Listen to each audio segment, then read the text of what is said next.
How important is it that students of today, the undergraduate, freshmen, juniors, sophomores, seniors, really wrap their arms around what the true value of the internet is? And in your own words, what would you say for them is the true value of the internet? Well, okay, so those are easy questions.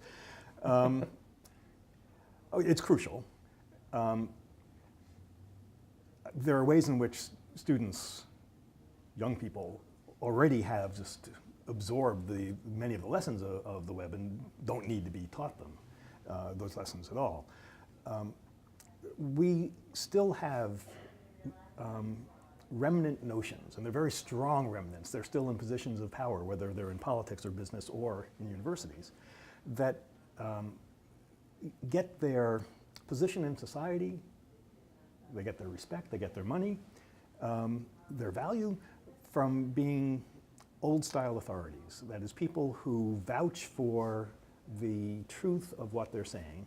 And in the old world, the pre-net world, it was often very hard to get past that authority. In fact, often we didn't want to. We had a system of knowledge that's based upon putting in stopping points for inquiry. You have a question. In the old system of knowledge, you went, you got it answered, and you read the book. You looked it up in the book, or you asked the professor. And pretty much that was the end of it. We now have an environment that's beyond paper. It's easier to link something than not to link something, just about. And so we have a different sense of authority. It's an authority in which we expect always to be able to go beyond what's on the page, to click the link to see why the person said that, to look it up in Google or wherever, and to see the 100 million arguments that are swirling around this one simple statement that somebody made, and then to be able to click on those and to go out across the rest of the universe. We expect this sort of radical transparency, not the closed book, read it in a book and done. We expect things always, always to continue. And when you kind of describe the old school, the old culture, boy, that sounds a lot like the current university system for many colleges. I mean, would you argue that that the university system is still very much in that old school thought process? It's going through a difficult transition.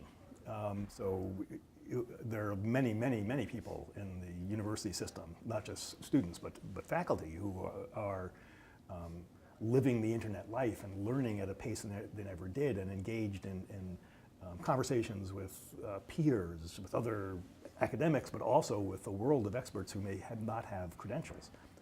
So there's a lot of that going on, but the institutions themselves are, they're difficult to change. Two quick examples. One is that we still rely primarily upon a system, if you're an academic, publishing in journals that are, do have very good standards. They have the peer review process by which papers are evaluated and which ones get filtered. I mean, generally it works really, really well. I'm not arguing against that at all, except that it's a funnel. It's a very narrow funnel, and so it works really well to get a few high-quality papers out the front, but there's value in many of the papers that don't make it through. That system is still in place, and it's difficult. It's now, what used to be a guarantee of quality is now a bottleneck. And so there's an open access movement that is gaining a lot of strength, but we're in a period of transition. And the second example is how academics get tenured. So you can imagine, let's say, a young up-and-coming academic who's brilliant, but is not doing a lot of publishing in the traditional journals, but is recognized by her peers as being the smartest, the brightest light, the person who's always giving to the community, engaged in conversation back and forth, is publishing drafts of her articles and then publishing the articles online for anyone to see. And this person is, everybody knows she's the center of, but she hasn't published in the journals.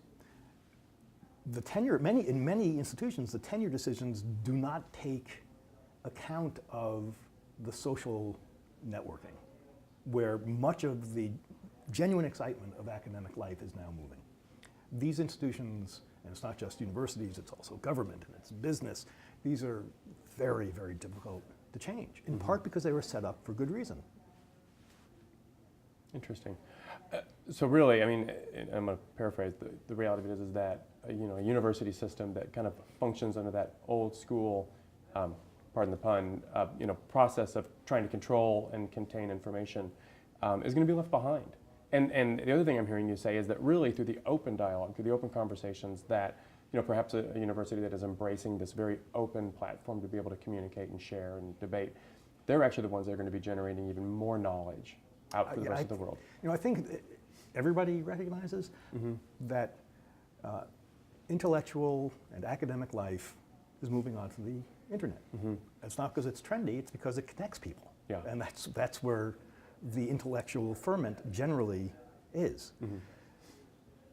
Holding back from that is actually holding back from your mission as far as I understand it, as a teacher and as an academic. You can imagine a scientist who is in the quandary of publishing an important paper that she's worked on, really, it's an important paper, and she can publish it has a good crack of getting it into the top journal in her field. Because I'm making up the hypothetical, but it's a very realistic one. Let's say it's a journal that publishes a handful of what's submitted, that it takes 2 years to publish it, and that has very strong copyright protection around anything that goes in there, and that charges libraries $20,000 a year for a subscription. I'm not exaggerating, this is quite a typical case, right? And so she's faced with this decision. Do I take it out of circulation for 2 years or longer, given the copyright protections?